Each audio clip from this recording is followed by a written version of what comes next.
Welcome to Have a Life Teaching, the podcast designed for educators who are dedicated to enhancing their teaching practice and creating a positive impact on their students' lives. In each episode, we'll dive deep into the world of education, exploring a wide range of topics related to curriculum, instruction, and assessment in K-12 schools. Together, we'll learn from the brightest minds in the education field. So if you're a passionate educator who's ready to take your teaching practice to the next level, join us as we explore the exciting world of education. My name is John Shimbari, signing in and saying, let's have a life teaching. Hello, everyone. Welcome to another episode of the Have a Life Teaching podcast. And I do apologize. I have a little bit of a cold, but we're going to persevere through. There are many different ways to engage students in learning, and we talked about many of those ways on the show. One area we haven't spoken about is talking about the role that art plays, not just in terms of creativity for creativity's sake, but also how we can use art across all four main content areas. Yes, I know many of my listeners will probably be working in schools where they have art as an elective or as a special. But today we're going to be talking about how to infuse art across the academic curriculum. I'm excited to have two people joining me today to talk about this. Our first guest is Cheri Sterman. Cheri is the Director of Education at Crayola.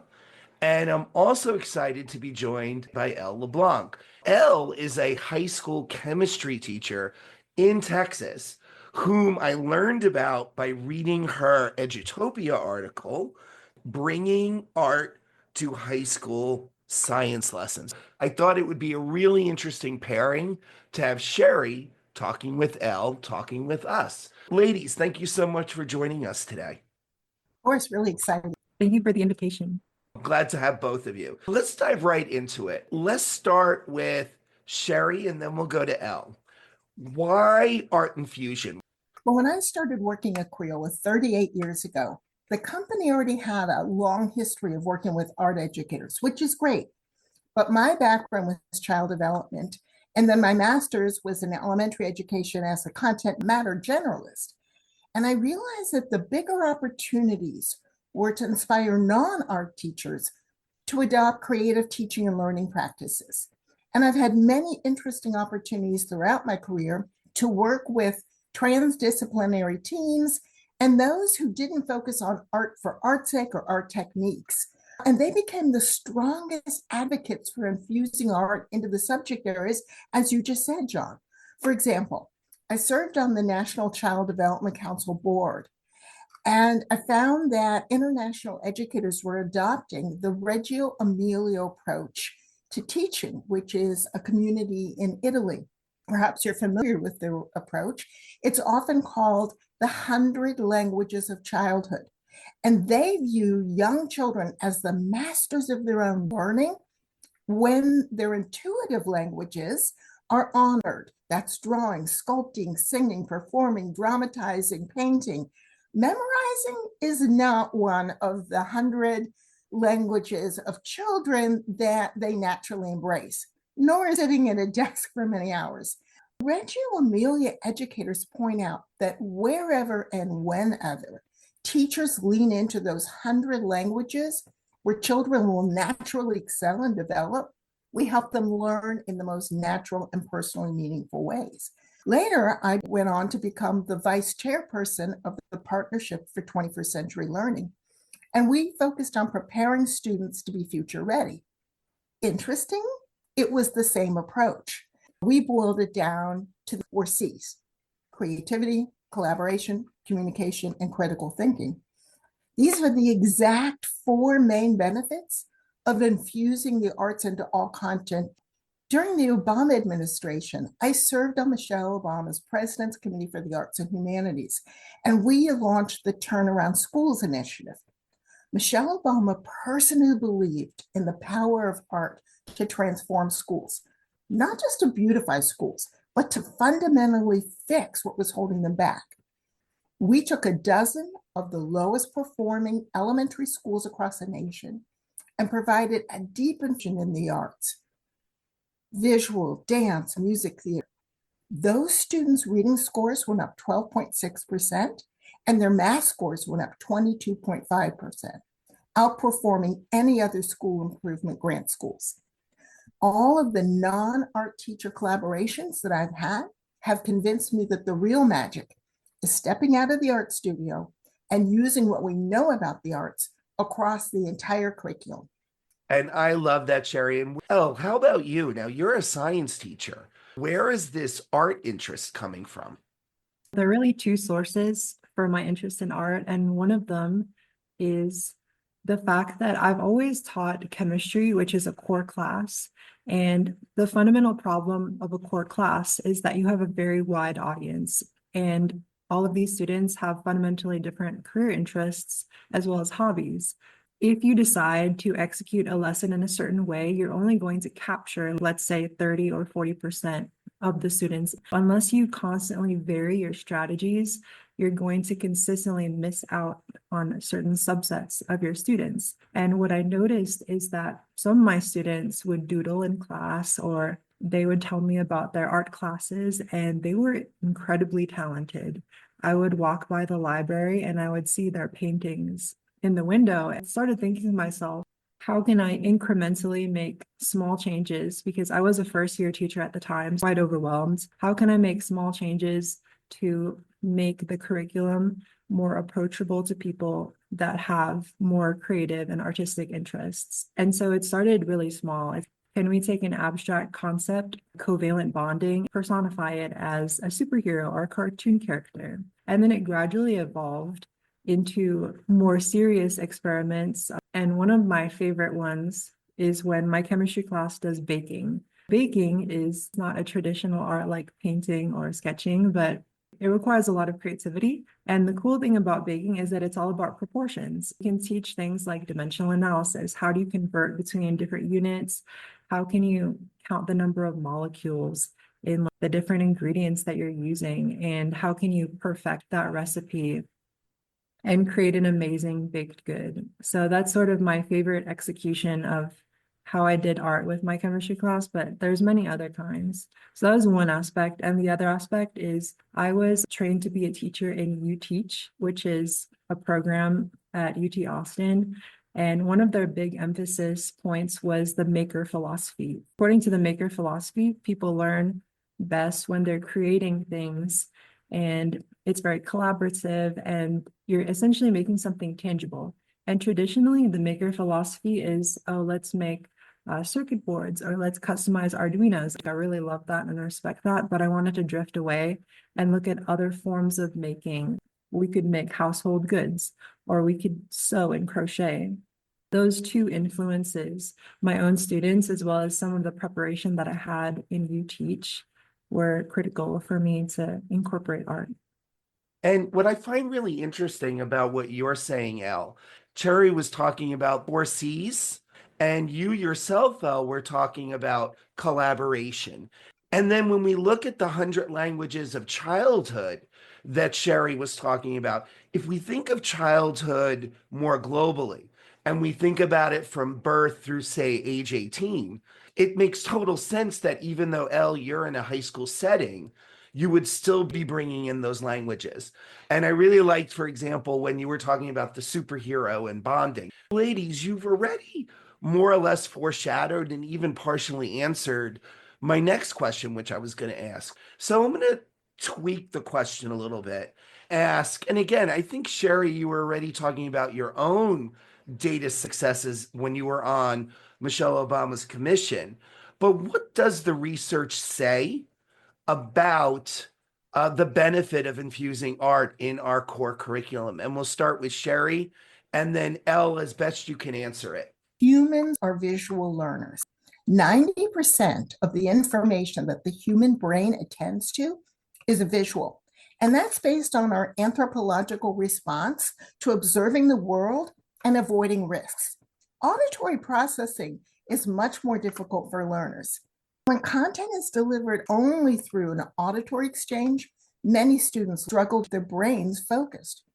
Visuals help students remember, but it is the act of creating, making your own thinking visible, that deepens understanding and embeds the content to your long-term memory. A very simple Chinese proverb that tells it all and makes it easy to remember. I listen and I forget. I see and I remember. But when I do, I understand. Now, that's an ancient Chinese proverb, but there is new neuroscience research, and scientists have been documenting the impact of various teaching practices on the brain. Doctors Myra Fernandez, Jeffrey Wams, and Melissa Mead are experts in the science of learning, how people decode, encode, retain, and recall information. They found that drawing what you're thinking, not worrying about if the aesthetics and if the picture's beautiful or not, but just the act of drawing is the most effective way to help students understand and remember information, better than writing notes, looking at pictures, and way better than listening to lectures. I don't want to just tell you about neuroscience research because we need to walk the talk, and you won't embed it in your memory if you just hear me explain that. So I would like you to do a simple experiment with your students. Elle, I'm really excited to hear if you've done this. Tell the students a list of words. Now, the number of words can depend on the age. Elle's high school students could probably handle about 30. Tell the list of words to students while they're only listening. Wait a few minutes. Ask them to recall the words they heard. I'm talking words like truck and pair. These are not heavy-duty vocabulary words.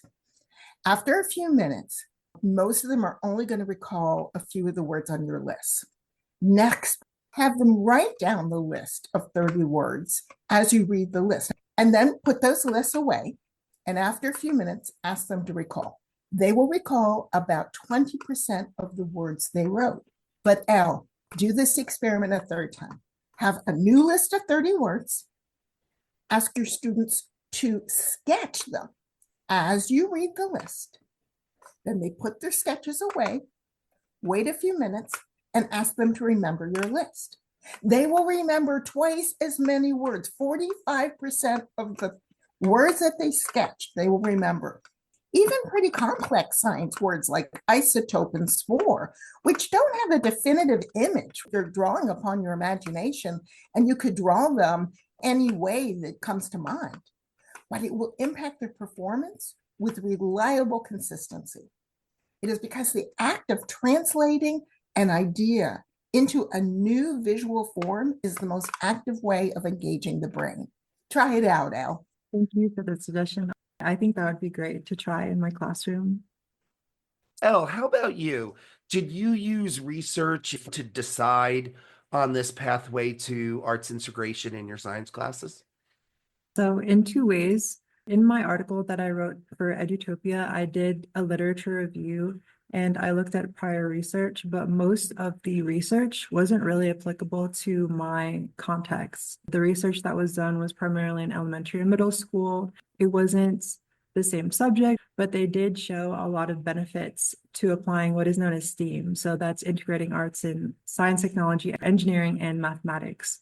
There were definitely benefits in the literature for gaining information, but I wanted to also test it among my own students. What I did is that I would administer surveys before and after, and I would perform these art-related activities, and I would ask them about how they experienced those activities. And the main angle was not necessarily retention of information, but I was very much interested in the psychological aspect of it, the wellness aspect. And what I found is that for most of my students, they actually viewed these art-related activities as very relaxing and a great way to relieve stress. Since almost half of my students are seniors, they're going through the college application process. They're worried about who's going to accept them, the financial aid offers, it's very competitive. And so having sort of like a break where they're still learning, but they're using that learning to draw and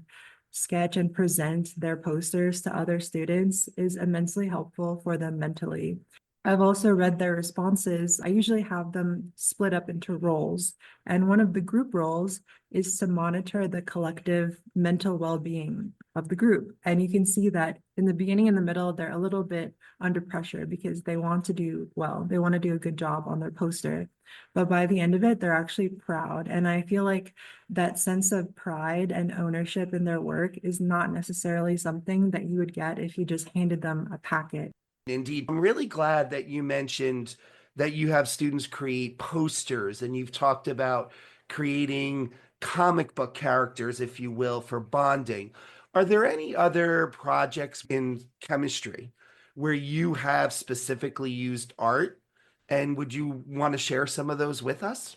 Yes, I could definitely share some posters and illustrating, making models. I think that's very broadly applicable to any subject, but some chemistry specific activities that we've done. One of my favorite ones, aside from baking, is that there is a way to create biodegradable paints. So you start with a milk protein called casein and you react it with sodium tetraborate, which is just borax. And after mixing it and heating it up, it converts into this base for paints. And then you can add colorful powders and it functions just like a regular paint, except it's much less toxic and it's a lot safer for the students and for the environment. By making the paint, they're literally doing a chemical reaction. They're observing these changes in terms of the consistency, the opacity of the paints. They're learning the names of the chemicals as they're mixing in the pigments. And then at the end of it, they get to create whatever painting they want. And then they can display it in the hallway. So again, something that art has an advantage of is that the students feel a sense of pride and ownership. Sometimes I stand in the hallway and I see students pointing out their own pieces of work to other students. Hey, I made that. Again, that's not something that you're going to get if you just give a packet. I'm right there with you as a consultant. When I hear the teacher say, okay, who's going to help me hand out the packet? I die a little inside. It's going to be deadly boring. I really love, Elle, again, how you're saying they're learning the content, but they're doing it in a creative way that also shows them real world relevance, which is something often that we as educators struggle with, especially when kids tell us, why do I need to know this? You have an actual application of where they can be learning and using this information. Cheri, Elle was mentioning some of the ways she uses art in her chemistry class.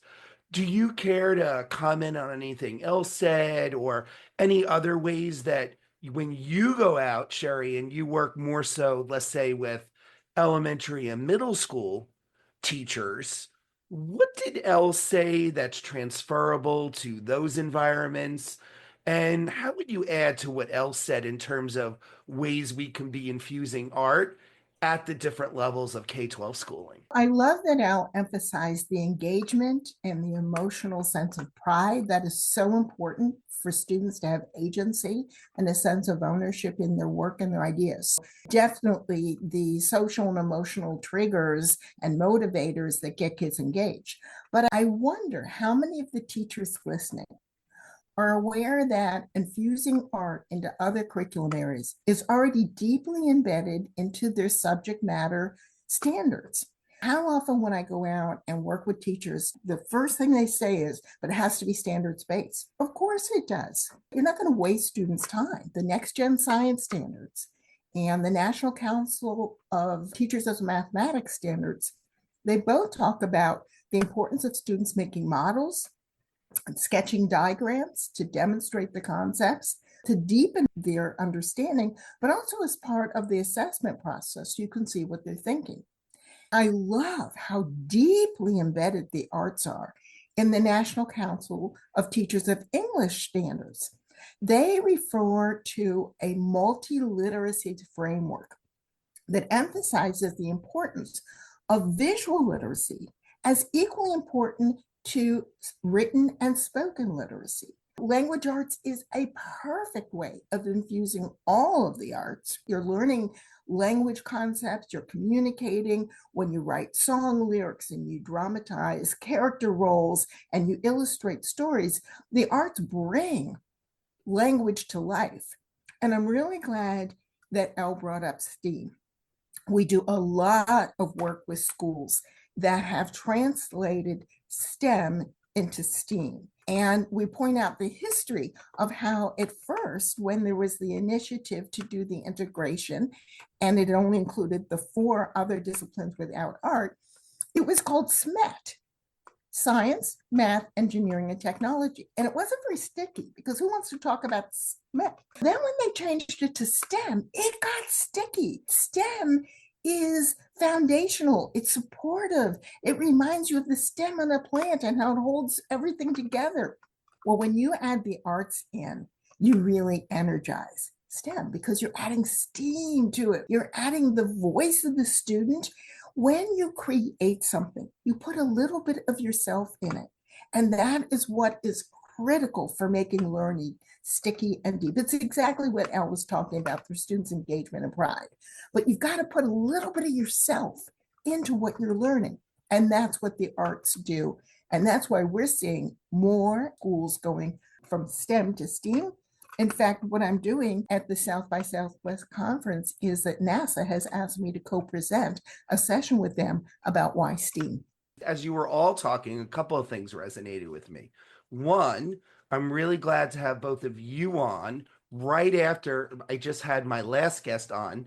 I had the director of education of Lego on talking about how Lego blocks are great for STEM, but also for STEAM, because you could also use those Lego blocks in literacy and having students create a scene from some text they're reading. I also have the teachers I work with have kids draw out the vocabulary words that they're learning in language arts. I really liked how you were both talking about literacy across the curriculum and talking about how to make this come alive for students, to really make learning engaging for students.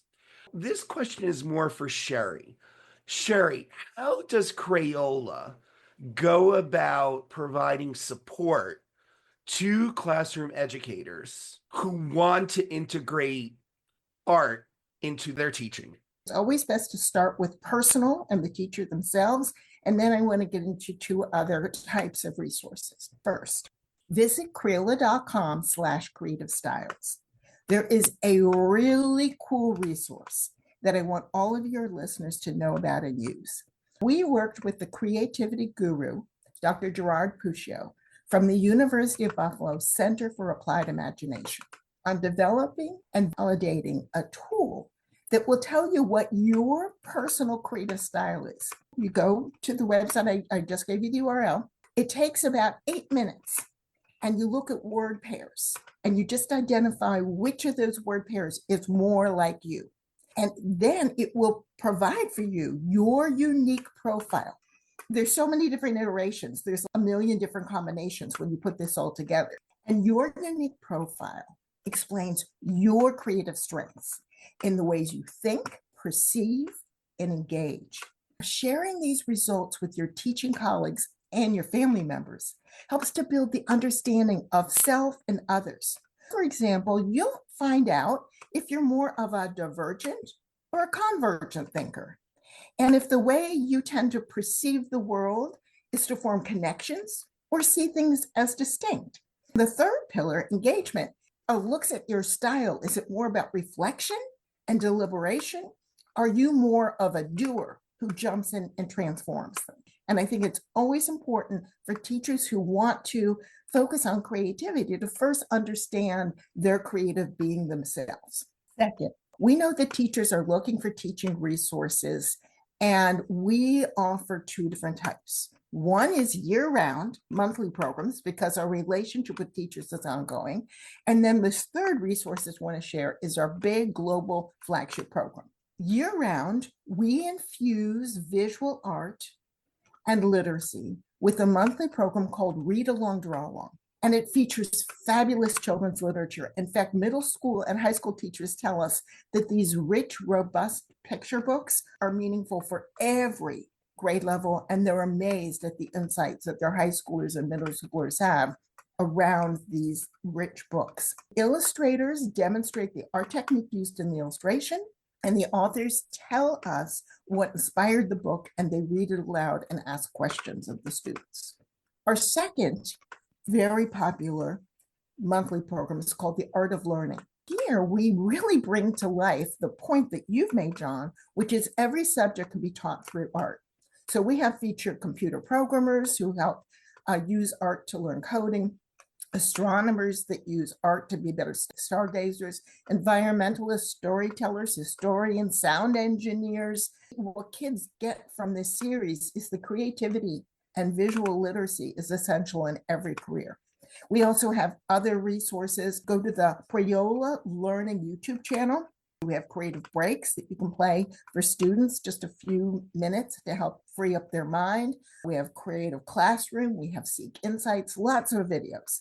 But I want to tell you about the third resource. It is Creativity Week. We just did it, always at the end of January. We launched the program in 2022, and just last month, we engaged 13.2 million children from 122 countries from around the world. The main reason the teachers sign up for Creativity Week is the amazing talent. We have celebrities who all donate their time for free because the program is free for teachers and families, and the celebrities want to support children's creativity.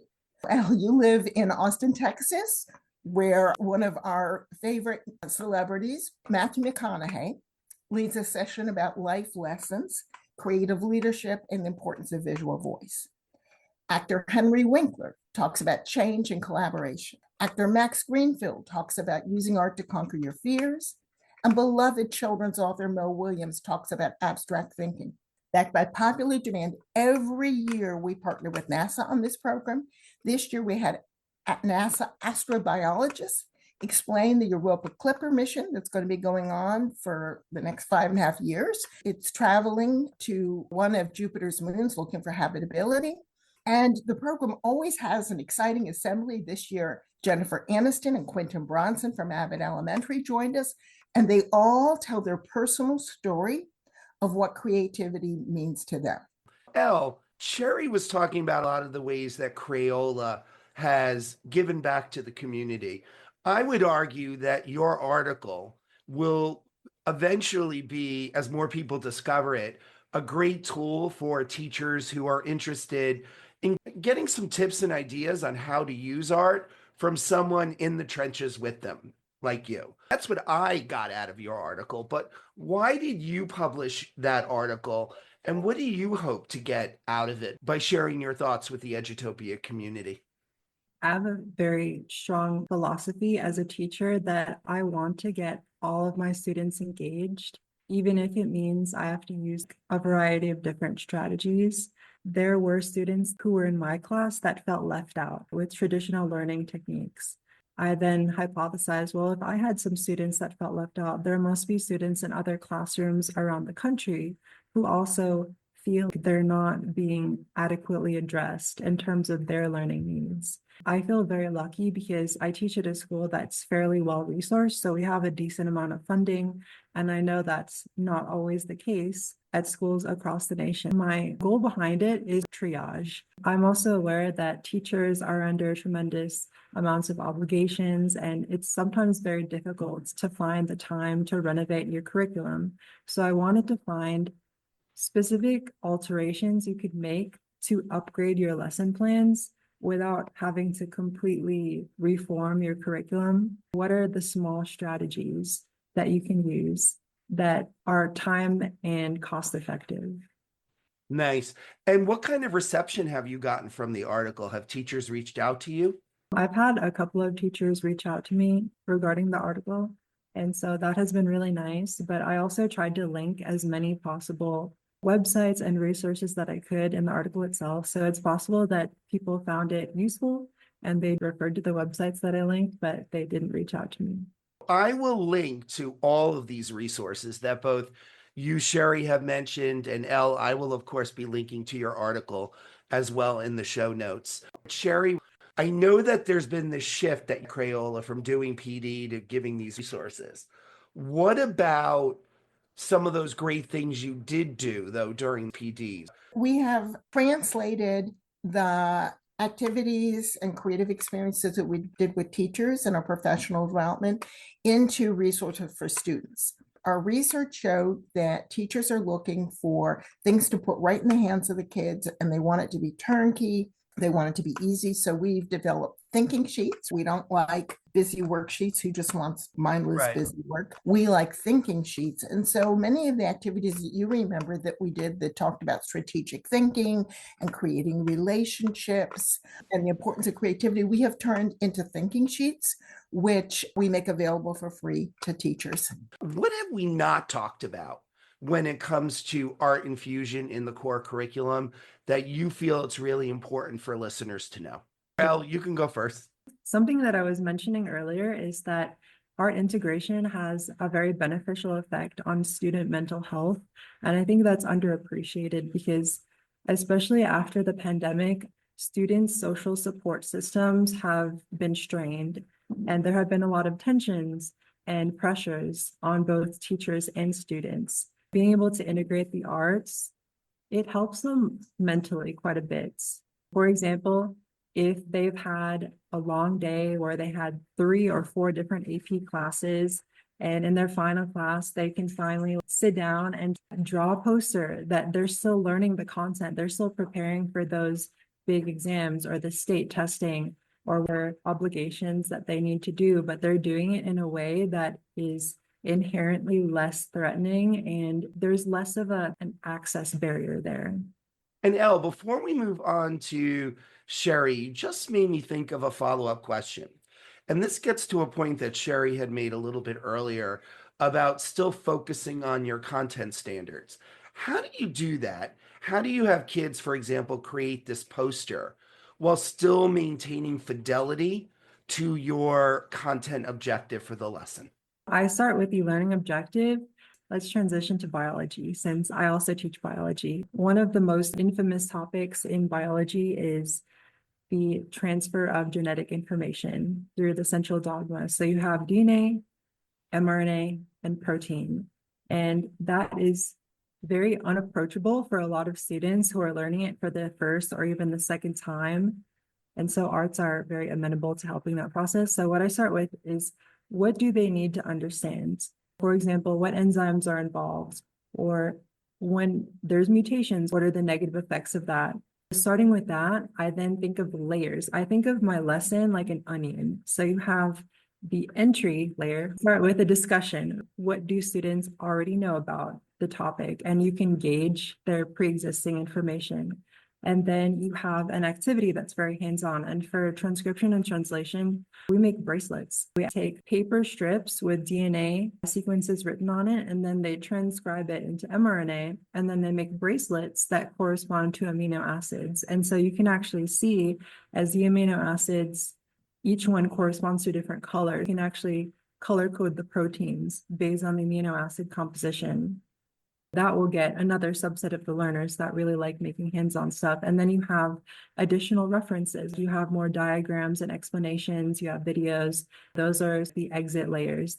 If students are still having difficulty, then they have backups to refer to. Having all of those layers where you have the discussion, you have some sort of modeling, whether it's digital or drawing a model on a poster or creating something like a bracelet, and then you have additional resources that they can fall back on, and notes and diagrams that you make available online. You're essentially guaranteeing that you are communicating that learning objective. I love the connections to SEL and the connections back to those standards. Thank you for explaining that, Elle. And I like that example with the bracelets. That's really neat. I wish I was in your science class. Cheri, how about you? What do you want our listeners to know that we have not talked about yet? We have done some amazing research with the Ad Council, and I think it's important that we're partnering with the Ad Council because remember, those are the folks that convinced you to stop smoking and wear seatbelts. They really look at what motivates people's behavior, and they start with a deep understanding of where mindsets are right now. And what we learned is that there are a lot of myths and misunderstandings about creativity. Many adults believe that creativity is something that a lucky few people are born with, and you either have it or you don't. And that's just not true. Creativity is a skill that can be taught and must be nurtured. Unfortunately, the majority of parents think that they're not creative enough to support their children's creativity. Again, not true.